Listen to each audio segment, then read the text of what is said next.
আসসালামু আলাইকুম, সবাই কেমন আছেন? আশা করি অনেক অনেক ভালো আছেন। তো আজকে আপনাদেরকে আমি দেখাবো গরুর হাট। এখানে প্রতি রবিবারে গরুর হাট বসে।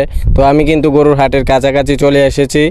আমি এখন গাড়িতে আছি, আর কিছুক্ষণ লাগবে ওখানে আমার পৌঁছাতে। ওই যে দেখছেন মানুষগুলা, অনেকগুলা মানুষ একসাথে জড়ো হয়ে আছে, ওখানেই হচ্ছে গরুর হাটটি। আপনারা ভিডিওটি শেষ পর্যন্ত দেখবেন। অবশেষে আমরা কিন্তু গরুর হাটে পৌঁছে গেছি। এখন আপনাদেরকে বাজারের ভিতরটা দেখাবো। তো আপনারা দেখতেই পাচ্ছেন আমি কিন্তু এখন বাজারের ভিতরে আছি। এখানে ছোট বড় মাঝারি সাইজের সব গরু পাবেন, এবং আপনারা এখান থেকে দুধওয়ালা গাভীও কিনতে পারবেন, বাছুর সহ। এই বাজারটির অ্যাড্রেস আমি আপনাদেরকে ভিডিওর শেষে বলে দেব। তাহলে আসুন আপনাদেরকে আগে পুরো বাজারটি ঘুরিয়ে দেখাই। ওই যে দেখতে পাচ্ছেন আপনারা, সামনে অনেক গরু আছে, আরো অনেক গরু আছে সামনে। আপনাদেরকে সবগুলোই আমি দেখাবো। চারপাশ ঘুরিয়ে ঘুরিয়ে আপনাদেরকে আমি সবগুলো গরু দেখাবো। এই হলো একটা গাভী, আপনারা দেখতে পাচ্ছেন। এই গাভীটি আমি ওনাকে জিজ্ঞাসা করেছিলাম গরুর মালিককে কত টাকা দাম হয়েছে।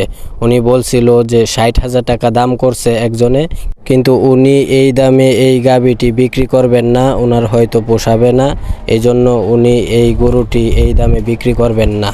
আসলে আজকে আমি বাজারে ঘুরে ঘুরে যা বুঝতে পারলাম, গরুর দাম খুবই কম। আমি কিন্তু প্রথমে এসে এখানে বাজারটা যাচাই করেছি, অনেকগুলোই গরু খুবই অল্প দামে বিক্রি হয়েছে।